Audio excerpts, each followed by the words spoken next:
Pagi ini saya akan membahas mengenai penghakiman, ya.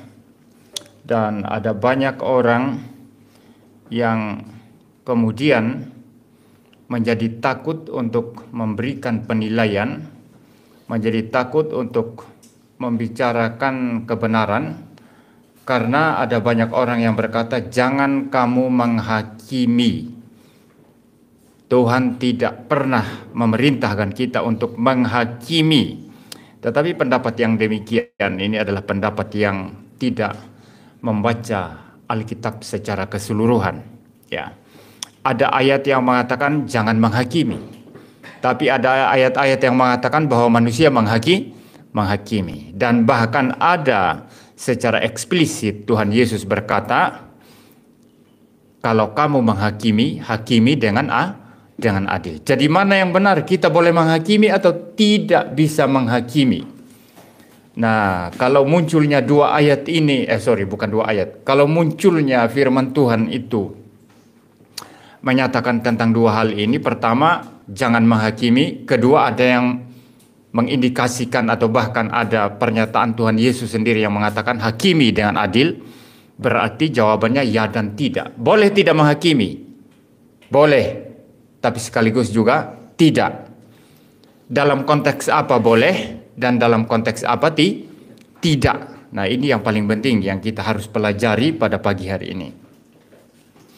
Saya adalah orang yang paling sering itu orang serang saya. "Hei Pak Pendeta, jangan menghakimi. Karena penghakiman adalah hak Tuhan." Itu biasanya terjadi ketika saya mengkritisi pengajaran-pengajaran sesat. Lalu kemudian orang berkata, "Jangan menghakimi Pak Pendeta. Tuhan akan menghakimi Pak Pendeta nanti. Berhenti menghakimi sesama pendeta. Berhenti menghakimi sesama orang Kristen." Ya, seperti itu. Tetapi saudara, ini adalah sesuatu pandangan yang sama sekali salah.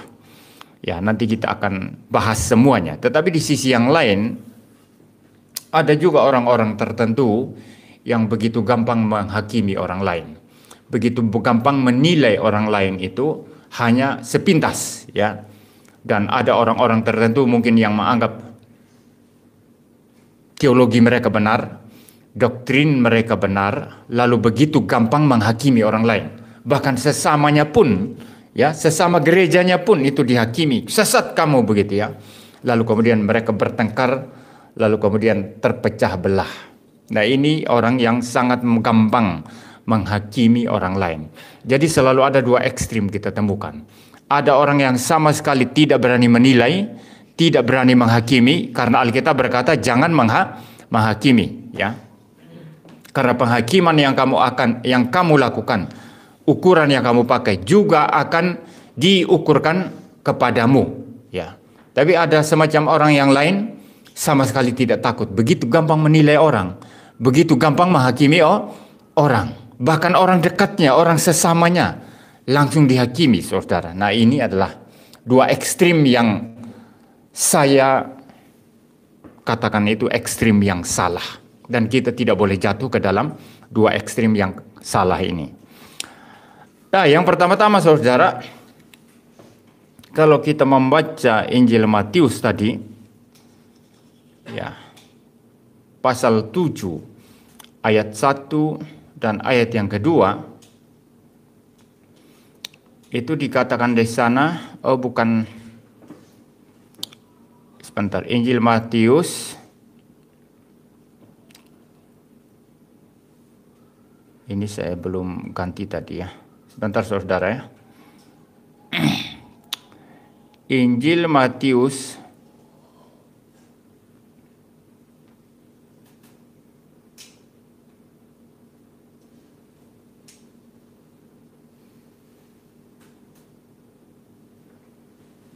pasal 7, ya.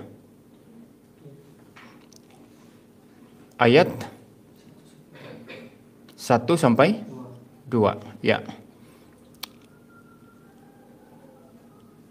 Oh, saya keliru membukanya. Ya, Injil Matius pasal 1 dan 2 dikatakan, "Jangan kamu menghakimi supaya kamu tidak dihakimi. Karena dengan penghakiman yang kamu pakai untuk menghakimi, kamu akan dihakimi, dan ukuran yang kamu pakai untuk mengukur akan diukurkan kepadamu. Kalau saya membaca lanjutannya di ayat ketiga dan seterusnya, dikatakan, mengapa engkau melihat selumbar di mata saudaramu, sedangkan balok di dalam matamu tidak engkau ketahui? Bagaimana engkau dapat berkata kepada saudaramu, biarlah aku mengeluarkan selumbar itu dari matamu, padahal ada balok di matamu?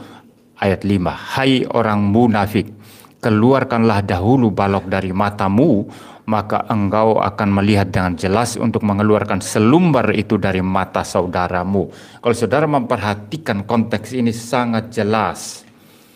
Ini ditujukan kepada orang-orang Farisi yang begitu gampang menghakimi orang lain. Mereka, orang-orang Farisi, ahli-ahli Taurat ini, menganggap diri mereka adalah yang paling benar, ya. Mereka lah yang paling setia melakukan hukum Taurat, dan orang-orang lain itu tidak seperti mereka, ya. Maka mereka, saudara, itu dikritik oleh Tuhan Yesus di sini.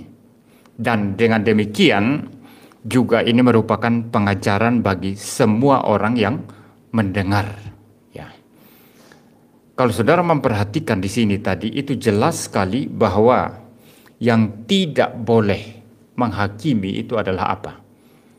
Dikatakan engkau lihat selumbar di mata saudaramu, sedangkan balok di matamu sendiri engkau tidak lihat. Ini artinya apa? Ini jelas konteksnya ini. Orang berzina mengkritik orang lain yang berzina. Tidak boleh menghakimi. Itu maksudnya, saudara. Orang ada balok di matanya, tapi kesalahan saudaranya dia bisa lihat. Kesalahan dirinya tidak bisa dilihat. Jadi standarnya di sini siapa? Diri sendiri yang melihat selumbar kesalahan di mata orang lain, sementara sendiri kesalahannya yang mungkin lebih besar dari kesalahan orang lain dia tidak lihat. Dia menghakimi menggunakan standar dirinya sendiri. Dia tidak sadar bahwa dia pun melakukan hal yang sama. Atau kalau tidak melakukan hal yang sama, dia tidak sadar bahwa ada kesalahan lain, dosa lain yang orang lain tidak berbuat tapi yang dia lakukan. Tapi ketika dia melihat kesalahan orang lain, dia kemudian mengkritik, tapi lupa, tidak sadar kalau dirinya sendiri pun itu banyak kesalahannya. Dalam konteks ini jangan menghakimi. Jadi lihat konteks, saudara. Kalau bicara jangan menghakimi, tidak sembarangan, ya. Lalu nanti orang kemudian, wah kalau begitu saya tidak boleh menilai, saya tidak boleh memberikan keputusan terhadap sesuatu, apakah itu benar atau salah. Saya tidak boleh menghakimi. Bukan itu maksudnya ini. Jelas sekali kalau saudara memperhatikan konteksnya. Kamu siapa orang berdosa? Kamu berdosa, melakukan dosa yang sama, tapi engkau tidak lihat dosa yang engkau lakukan, begitu mudah menilai dan menghakimi dosa yang dilakukan saudaramu. Dalam konteks ini kita tidak boleh lakukan. Saudara paham, ya? Saudara paham? Kalau ada di antara jemaat gereja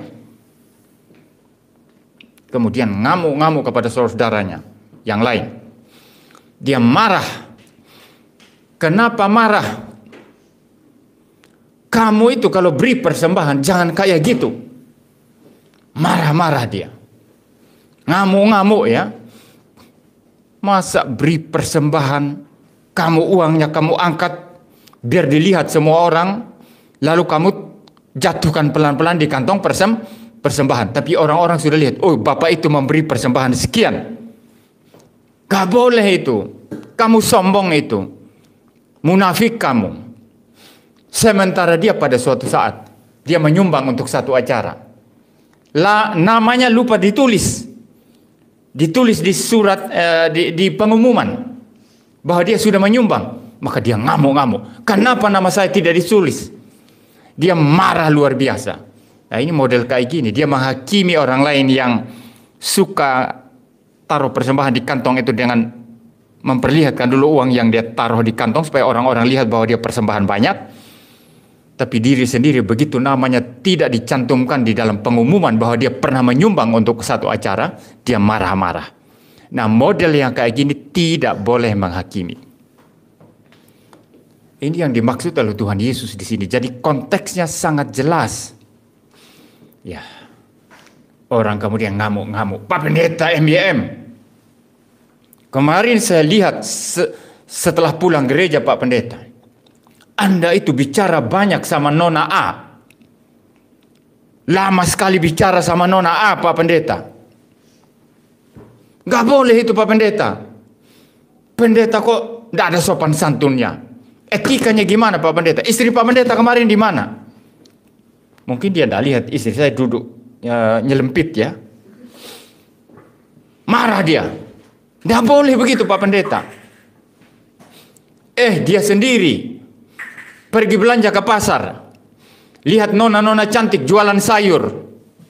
Dia pura-pura beli banyak, padahal beli sedikit. Tapi sambil ngomong, lama sekali. Bukan karena mau belanja banyak, tapi karena nona yang jual sayur ini cantik wajahnya. Tapi dihakimi pendeta seperti saya. Mungkin sering konseling mungkin nona itu tadi. Dan ada istri saya, dia tidak lihat istri saya. Lalu dia hakimi saya begitu bengis, lalu ceritakan jelek-jelekan, pendeta MYM ini suka bicara sama nona-nona begitu. Nah, model kayak gini nggak boleh menghakimi, paham? Dia sendiri tidak beres menghakimi hidup orang lain. Itu yang dimaksud Tuhan Yesus di sini.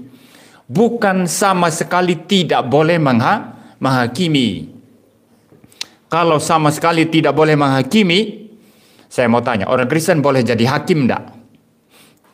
Orang Kristen boleh tidak jadi hakim di pengadilan? Tidak boleh dong kalau tidak boleh menghakimi.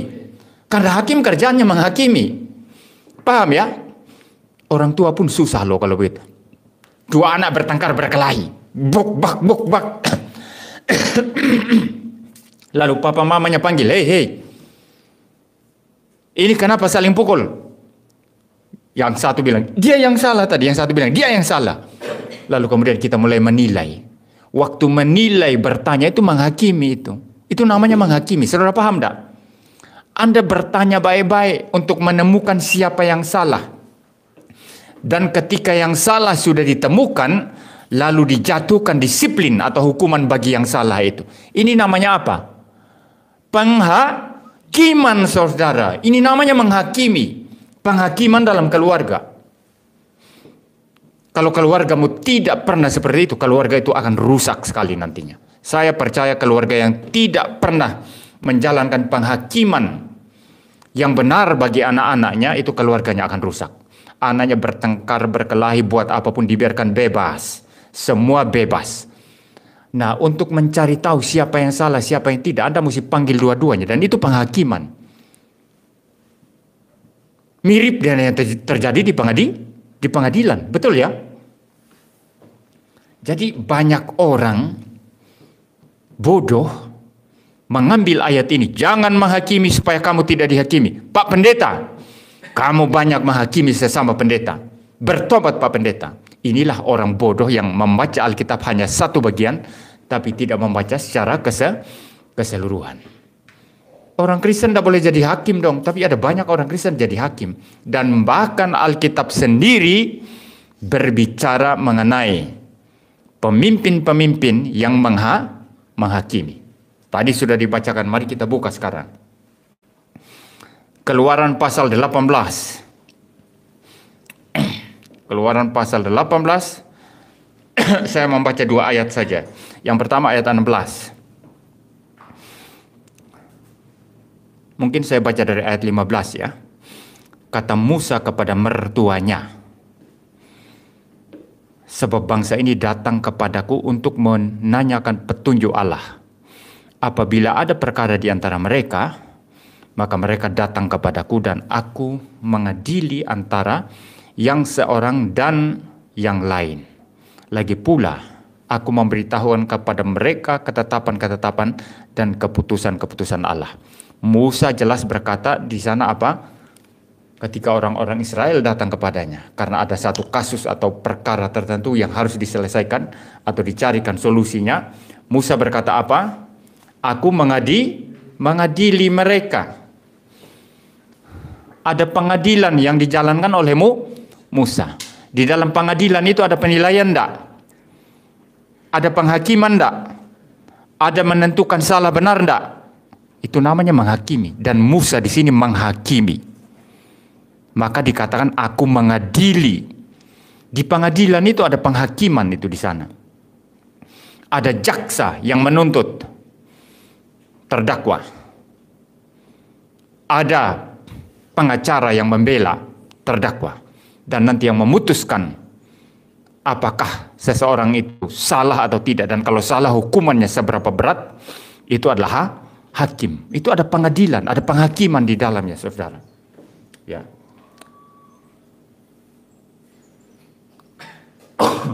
Ya. Masih ada sedikit sisa-sisa pilek, saudara, tapi sudah tidak mampu lagi dia. Ini seumpama pasukannya tinggal hanya pasukan yang sudah loyo, sudah kelaparan, yang sudah tidak ada tenaga lalu berusaha menyerang, tapi sudah tidak mampu mereka menyerang. Imun tubuh saya sudah lebih kuat daripada mereka. Ya baik, saya lanjut. Jadi saudara, ada penghakiman di sini. Musa sendiri mengatakan, aku mengadili mereka. Saya akan membaca lanjutannya, saudara. Di dalam ayatnya yang ke 25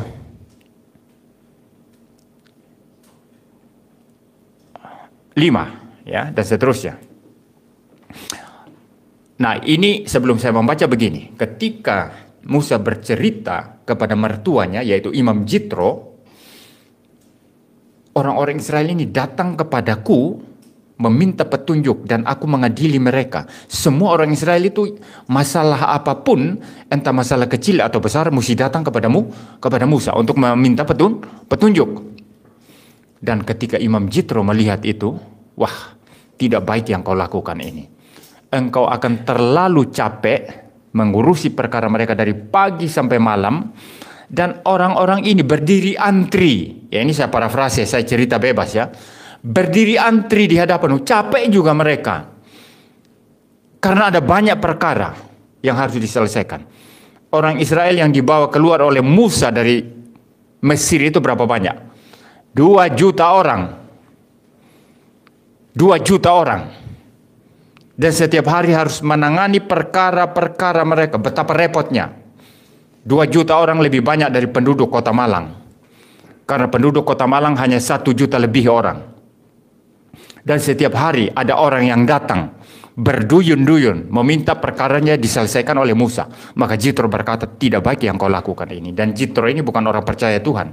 Dia adalah imam agama pagan, kafir. Tapi dia adalah imam. Ya, tapi memberikan nasihat yang sangat bijaksana. Maka saudara jangan anti dengan hikmat yang ada di dunia ini. Ada yang merupakan hasil daripada wahyu umum Tuhan dan anugerah umum Tuhan yang kita juga perlu dengar dan perlu belajar. Jangan anti filsafat, jangan anti ilmu apapun. Ya, orang berkata jangan belajar filsafat karena akan menjauhkan engkau dari Tuhan. Sementara anaknya dimasukkan ke universitas. Di universitas belajar apa? Belajar berbagai macam ilmu kan? Apakah semua ilmu selalu setia kepada Alkitab? Tidak juga. Apakah semua ilmu selalu setia kepada Alkitab? Tidak. Ada banyak teori-teori yang bertentangan dengan Alkitab, tapi diajarkan di universitas dan anak kita masukkan ke sana. Karena tidak semua universitas itu Kristen. Tetapi walaupun demikian, ada hal-hal yang baik dari anugerah umum Tuhan, wahyu umum Tuhan yang tetap kita belajar dari universitas. Maka kita tetap kirim anak kita ke sana. Dan untuk menyaring semua itu adalah tugas gereja, tugas sejak kecil, tugas sekolah minggu, tugas pembinaan, khotbah, seminar di gereja untuk memurnikan iman jemaat supaya semua pengajaran yang menyeleweng itu disingkirkan. Tapi tidak berarti yang di luar sana semua salah.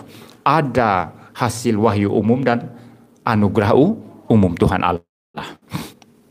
Nah, Imam Jitro ini bukan orang percaya Tuhan, tapi dia memberikan nasihat yang begitu baik. Tidak baik yang kau lakukan ini. Ini saran saya, katanya. Dia sekarang mengatur Musa atau memberikan nasihat kepada Musa. kamu angkatlah pemimpin di antara mereka. Pemimpin 1000 orang, pemimpin 100 orang, pemimpin ya yang akan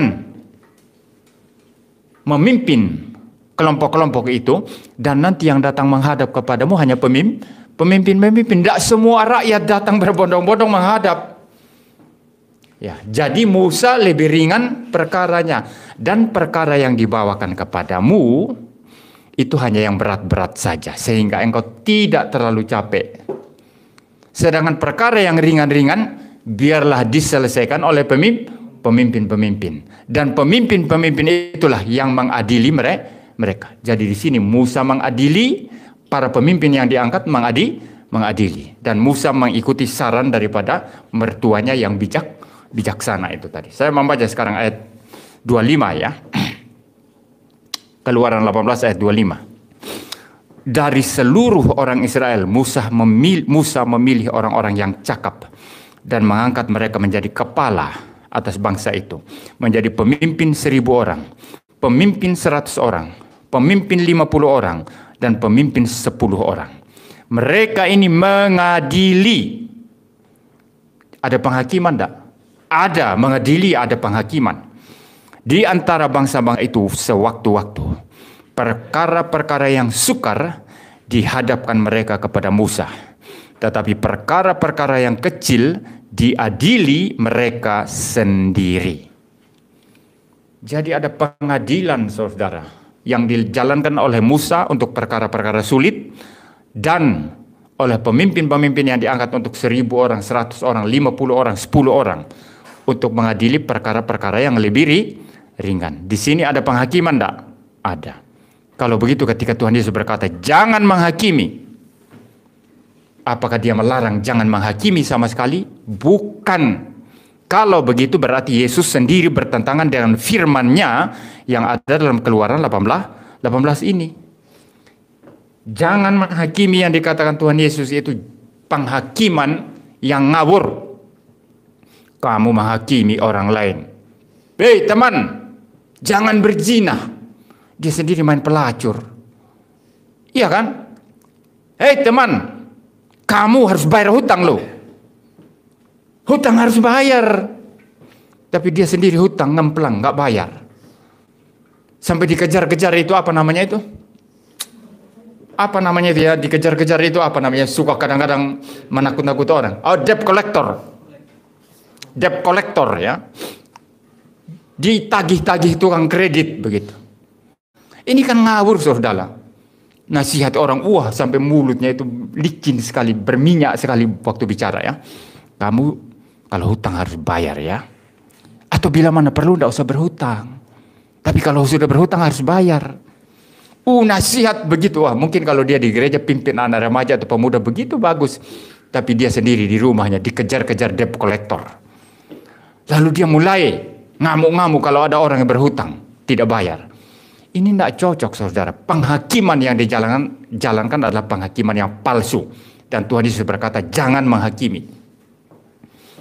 Karena ukuran yang kau pakai kepada orang lain juga dipakaikan kepadamu, karena engkau tidak lolos dari kesalahan yang sama. Ini secara persis menunjuk hidung daripada orang-orang Farisi, ahli-ahli Taurat, pemuka-pemuka agama yang mengira mereka sangat benar, sangat bersih sekali. Padahal dalamnya sebagaimana dikatakan Tuhan Yesus itu penuh dengan tulang belulang, penuh dengan segala macam tipu muslihat dan kepalsuan. Ya, jadi jelas ya, bukan tidak boleh menghakimi, harus menghakimi kalau perlu menghakimi. Tidak boleh menghakimi kalau tidak perlu menghakimi. Mari satu ayat lagi, saudara. Yohanes 7 sekarang.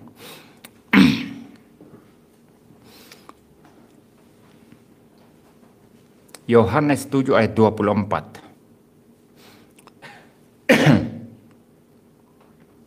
Yohanes 7 ayat 24. Tuhan Yesus berkata, janganlah menghakimi menurut apa yang nampak, tetapi hakimilah dengan adil.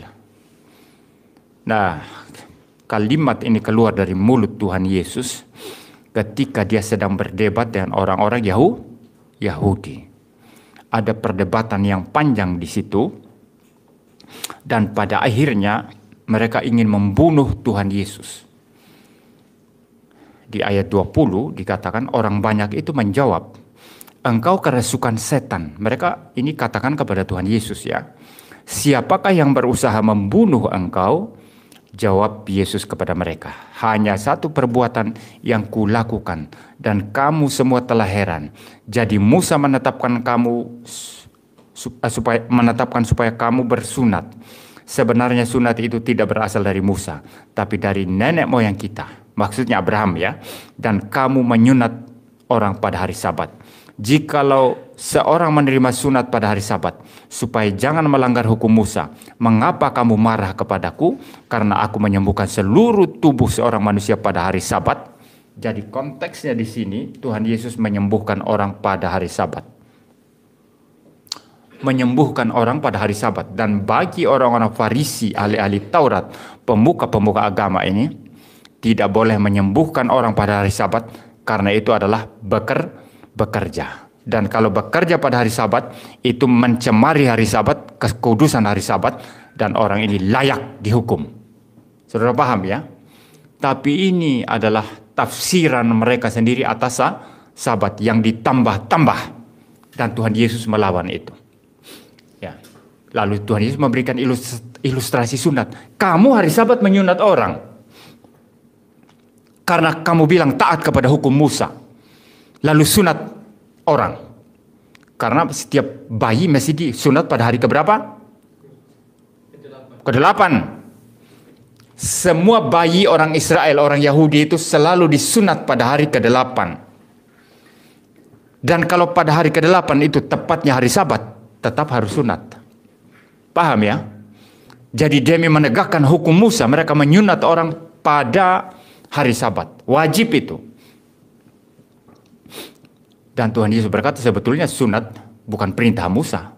Karena sunat sudah ada sebelum Musa. Tuhan perintahkan kepada siapa? Abraham.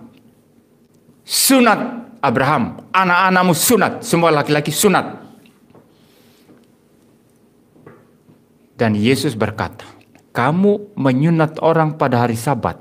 Karena kamu mau taat hukum Musa. Padahal sebetulnya itu sebelum Musa sunat sudah ada. Tapi karena kamu mau taat sekali hukum Musa, yang kamu katakan hukum Musa, kamu menyunat pada hari Sabat.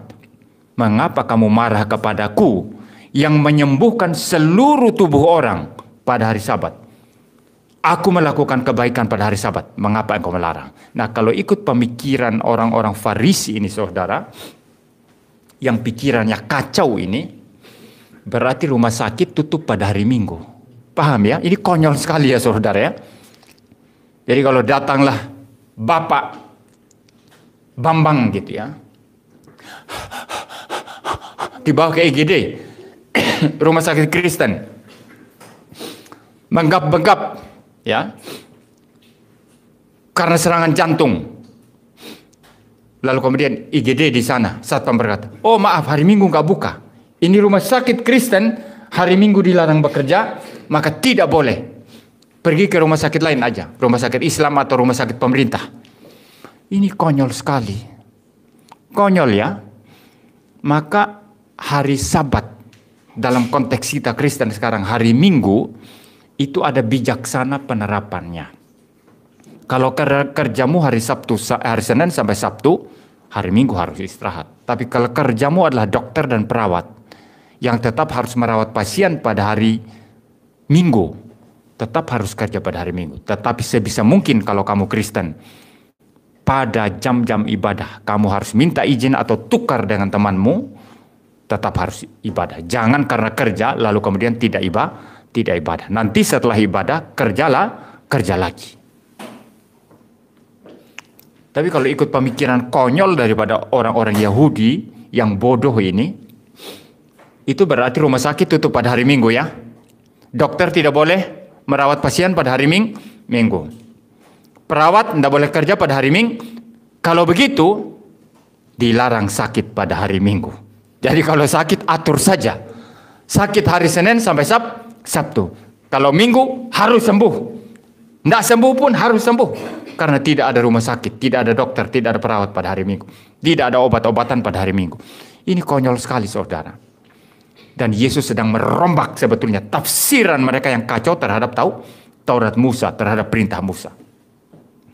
Nah, di dalam konteks ini Yesus merombak pemikiran mereka yang kacau terhadap Taurat Musa. Maka Yesus berkata kepada mereka, kamu mau menghakimi aku? Boleh kamu menghakimi, boleh. Tapi jangan menghakimi menurut apa yang nampak kelihatan. Karena aku menyembuhkan orang, lalu kamu bilang aku kerja. No. Tapi lihat substansinya. Lihat yang tidak kelihatan, bahwa aku menyembuhkan orang, berbuat baik pada hari Minggu. Bukan hari Minggu, pada hari Sabat. Kenapa tidak boleh? Dalam konteks ini Yesus berkata, jangan kamu menghakimi apa yang nampak, tetapi kalau menghakimi, hakimilah dengan adil. Jadi Tuhan Yesus di sini tidak melarang orang menghakimi. Kamu menilai aku boleh, menghakimi aku boleh, tapi penghakimanmu harus adil. Jangan tidak adil seperti orang-orang Yahudi, ini orang Farisi, ahli Taurat, pemuka agama yang munafik semuanya. Tidak ada yang beres. Tapi dari luar kelihatan seperti beres sekali, tapi tidak beres sebetulnya. Janganlah menghakimi menurut apa yang nampak, tetapi hakimilah dengan adil. Dari sini saya sedikit membawa hal ini ke dalam aspek teologis ya saudara. Itu sebabnya kita belajar doktrin. Itu sebabnya kita belajar sesuatu bukan sekedar membaca ayat Alkitab lalu kita tafsir begitu gampang, begitu mudah. Kita harus belajar substansinya, yaitu pengajaran Kristen yang fundamental, doktrin.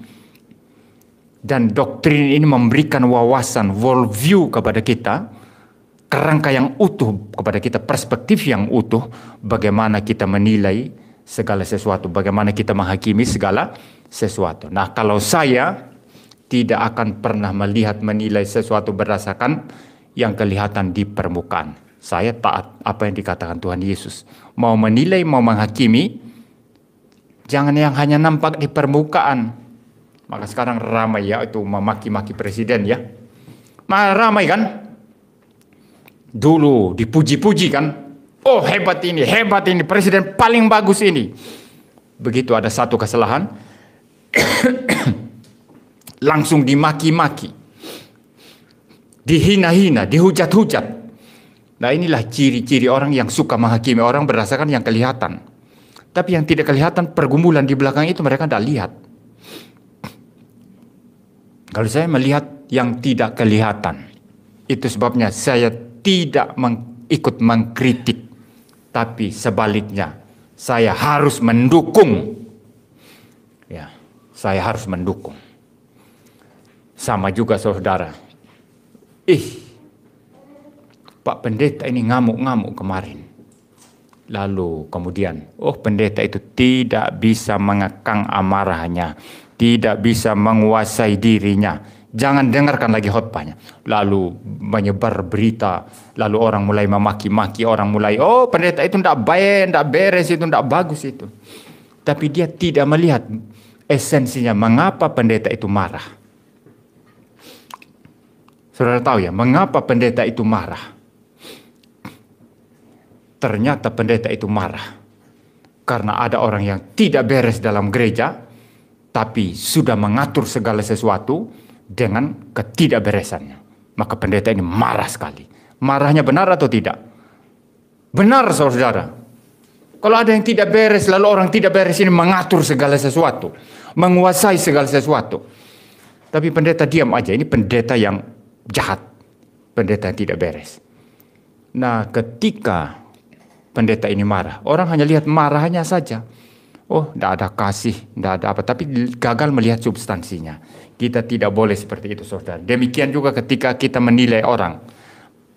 Menghakimi berdasarkan substansinya apa. Jangan hanya melihat apa yang ada di permukaan saudara. Baik. Kita melihat aplikasi praktisnya sekarang. Ya. Bagaimana seharusnya kita bersikap dan bertindak di dalam hal menghakimi ini. Yang pertama, berdasarkan bagian 3 teks Alkitab tadi, maka kita tidak boleh sembarang menghakimi orang. Sama seperti orang-orang Farisi yang diri sendiri mereka banyak selumbar, banyak kesalahan, tapi suka sekali menghakimi orang lain. Sama seperti juga dalam Injil Yohanes tadi, mereka menghakimi Tuhan Yesus dengan sembarangan hanya berdasarkan yang kelihatan di permukaan. Penghakiman mereka tidak adil. Harus benar-benar teliti dan hati-hati untuk memberi penilaian dan menghakimi orang lain. Kalau Anda tidak tahu problemnya, masalahnya, lebih baik tutup mulut daripada berdosa dengan penghakiman saudara yang jahat dan salah. Konteks lebih luas. Sebaiknya hindari gosip. Jangan bergosip. Saya ada satu pendeta bertahun-tahun yang lalu datang ke tempat saya. Saya senang sih dikunjungi sama-sama pendeta ya, kita bisa sharing kan. Tapi saya kalau bukan sharing pelayanan, saya paling jengkel sekali saudara. Kalau cuma cerita-cerita murahan ya, apalagi ceritakan pendeta lain, pendeta A, pendeta B, pendeta ini, saya paling jengkel. Dia datang saudara, ternyata dia menumpahkan semua itu, gosipnya itu. Entah benar atau tidak saya tidak peduli. Tapi yang jelas gosip adalah gosip ya. Dia cerita pendeta ini. Saya bersabar mendengar. Saya duduk tenang, mendengar, ngangguk-ngangguk ya. Setelah saya lihat setengah jam dia sudah selesai bicara, belum selesai sebetulnya. Sudah setengah jam. Saya potong. Maaf Pak Pendeta. Tenang dulu. Ya, semua perhatikan ke sini. Ya. Maaf Pak Pendeta. Kata ini terutama yang wanita ya, kalian mulut suka gosip, harus dengar saya. Laki-laki juga banyak yang gosip. Ini yang bibirnya tipis-tipis banyak gosip mungkin. Itu kata orang ya, kata orang yang bibirnya tipis-tipis suka gosip. Karena kalau ngomong kan ini bibir atas sama bawah kan sering ketemu gini, jadi tipis gitu ya. Tapi itu dongeng, itu mitos itu. Bibir saya sedikit tipis juga kan. Tapi saya tidak suka gosip. Setelah setengah jam, saya bilang, Pak Pendeta, saya lihat dari tadi sudah setengah jam lebih ini Bapak Pendeta bicara. Kalau tadi pembicaraan itu dipakai, kata-kata itu dipakai untuk pemberitaan Injil, sudah berapa banyak pengaruhnya. Dia diam, dia paham. Setelah itu dia tidak bergosip lagi. Di dalam gosip itu ada penghakiman yang tidak adil, saudara. Hati-hati. Di dalam bergosip ada apa? Penghakiman yang tidak adil dalam menilai orang lain. Stop gosip. Stop membicarakan nama orang lain. Kalau betul-betul mau membicarakan seseorang, harus diadakan dalam satu situasi yang memang betul-betul mengurus perkara itu. Misalnya majelis gereja. Kumpul untuk membicarakan satu masalah. Itu no problem. Tapi kalau hanya kumpul-kumpul untuk gosip, itu sesuatu yang akan sangat mungkin menimbulkan penghakiman-penghakiman yang tidak benar. Tuhan Yesus berkata, jangan menghakimi sebab ukuran yang kamu pakai untuk menghakimi akan dipakaikan kepadamu. Jadi harus hati-hati. Kalau kita melakukan hal yang sama, sebaiknya tutup mulut. Dan kalau Anda tetap harus bicara, bicaralah dengan adil. Bicaralah kepada si pelaku dosa dan dirimu sendiri juga yang melakukan. Kita sama-sama saudara. Saya juga melakukan hal yang sama. Mari kita bertobat di hadapan Tuhan. Itu lebih bagus daripada engkau menunjuk hidungnya, lalu engkau berkata, hei engkau berdosa saudara. Sedangkan dirimu sendiri melakukan hal yang sama.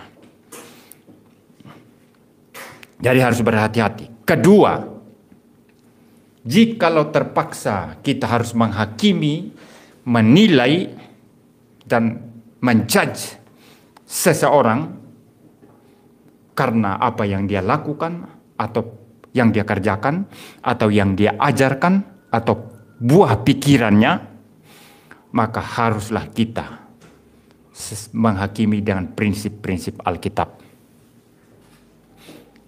Orang mengatakan orang lain sesat, standarnya apa? Harus ajaran firman Tuhan. Maka penghakiman kita adil. Ajaran ini sesat. Ajaran pendeta Erastus Sabdono yang mengatakan Yesus diangkat jadi Tuhan, diangkat jadi juru selamat. Setelah diangkat jadi Tuhan dan juru selamat, maka dia jadi Tuhan dan juru selamat. Ini ajaran sesat dan bukan ajaran Alkitab.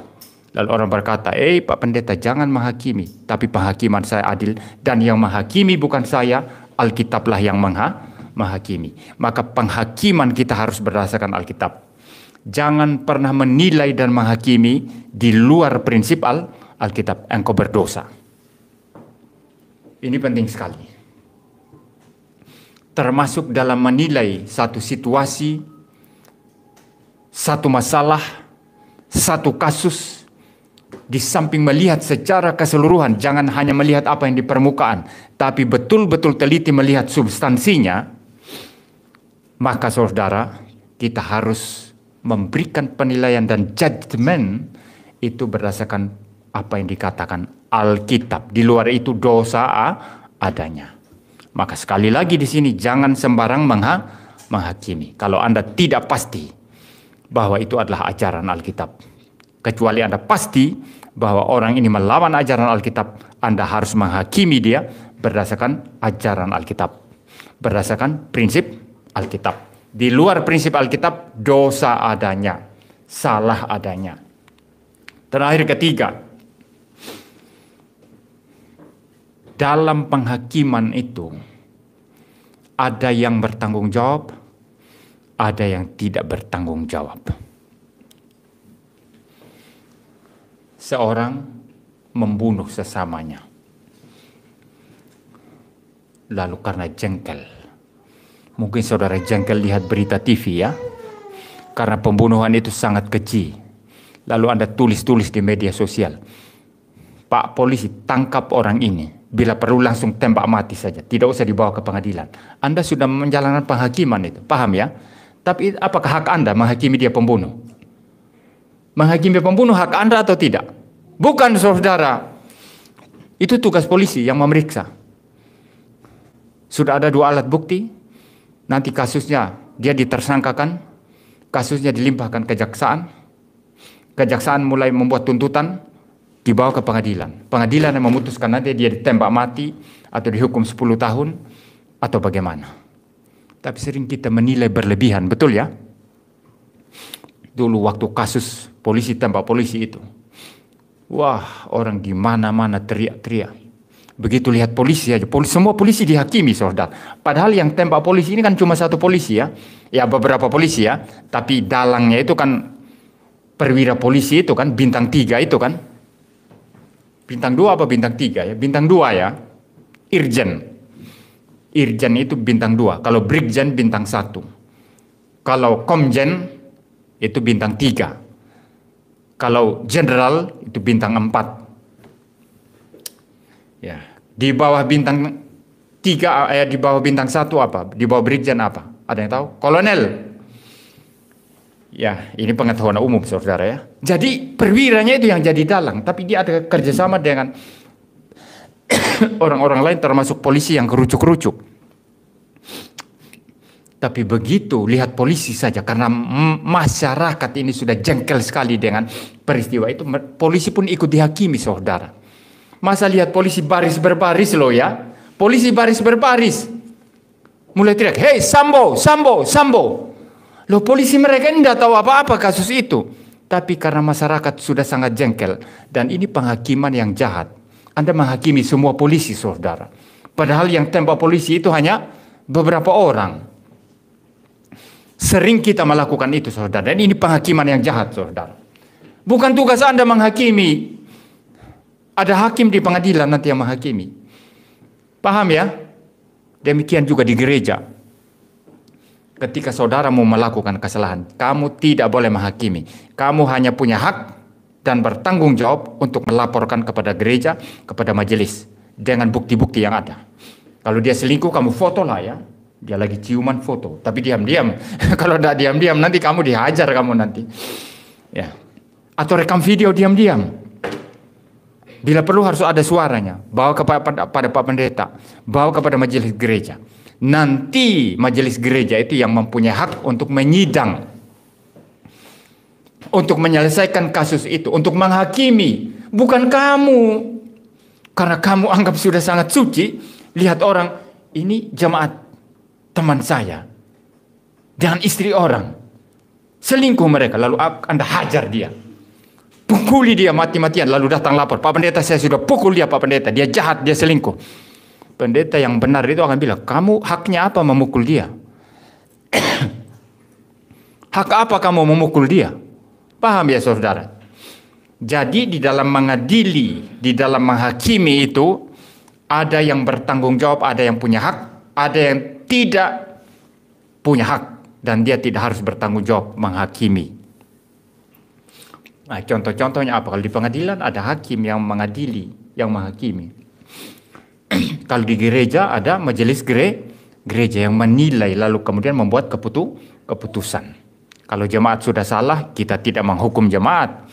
Karena pedang gereja adalah pedang kasih.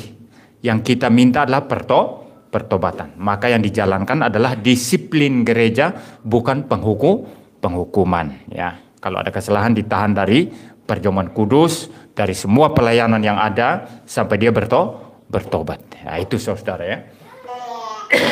Kalau di rumah bagaimana? Sang adik membuat kesalahan, lalu kakak jadi hakim. Tidak boleh, sama-sama anak. Yang menghakimi siapa? Papa dan mama. Anak-anak tidak berhak menghakimi. Ya, dengar ini. Adik buat kesalahan karena dia lebih lemah. Lalu kakaknya datang, hei kamu, saya hakimi kamu sekarang, saya kasih hukuman. Sang kakak tidak boleh memberikan disiplin atau penghukuman kepada adik. Dia tidak punya hak. Itu adalah hak orang tua. Demikian juga pembantu ya. Nanti ada pembantu kurang ajar ya gitu ya.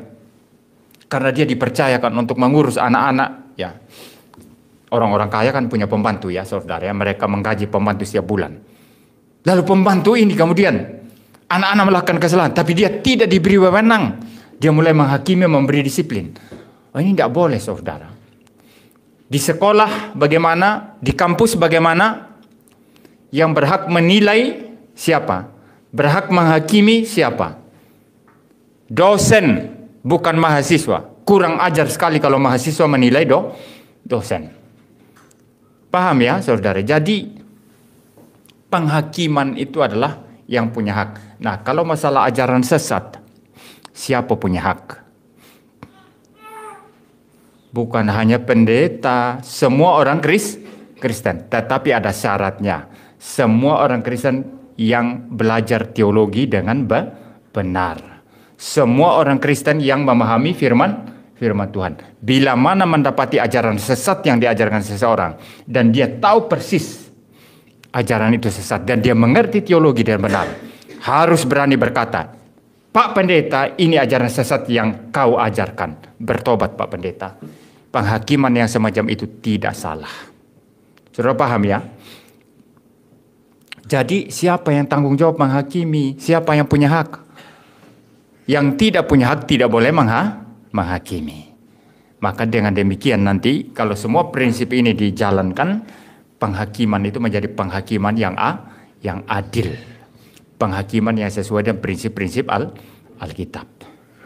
Saya bicara sampai di sini saudara, biarlah kita pulang membawa firman Tuhan ini dan belajar untuk tutup mulut.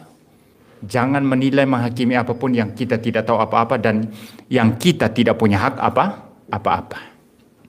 Tapi bagi saudara yang berada di posisi yang harus menilai dan menghakimi, harus jalankan itu sesuai prinsip Alkitab dan harus jalankan itu sesuai dengan sesuatu yang tidak hanya berdasarkan permukaan, tapi lihat substansinya apa, lihat keseluruhannya seperti apa. Dan terakhir, bagi semua orang Kristen yang sungguh-sungguh memahami ajaran yang sejati, sungguh-sungguh memahami teologi yang benar, harus berani mengatakan salah dan sesat kepada ajaran-ajaran sesat. Kalau ada orang yang bilang, jangan menghakimi, kamu tidak berhak, katakan, aku berhak, karena aku orang Kristen dan saya paham Alkitab. Dan apa yang diajarkan pendeta ini, itu sesat. Tidak boleh takut. Ini adalah penghakiman yang benar, yang kita harus jalankan. Biarlah kita pulang dengan firman Tuhan ini. Mari kita berdoa. Bapa di surga, terima kasih Tuhan untuk kebaikan dan kemurahan-Mu yang memperdengarkan kepada kami firman Tuhan mengenai penghakiman pada pagi hari ini. Biarlah kami tidak menghakimi jikalau itu bukan hak kami.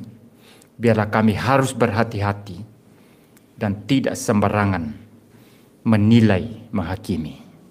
Dan jikalau kami harus menghakimi, biarlah kami teliti, kami melihat substansinya, kami melihat prinsip-prinsip Alkitab, dan kami boleh menilai berdasarkan apa yang benar. Dan juga sebagai orang Kristen, biarlah kami boleh menilai setiap pengajaran yang ada. Menghakimi berdasarkan firman Tuhan setiap pengajaran yang sesat, sehingga kami sendiri aman dan orang-orang di sekitar kami, saudara-saudara kami sesama Kristen, juga aman imannya. Terima kasih Tuhan. Biarlah kami pulang dan firman Tuhan ini, kuatkan kami untuk taat melakukannya. Dalam nama Tuhan Yesus Kristus kami berdoa. Amin.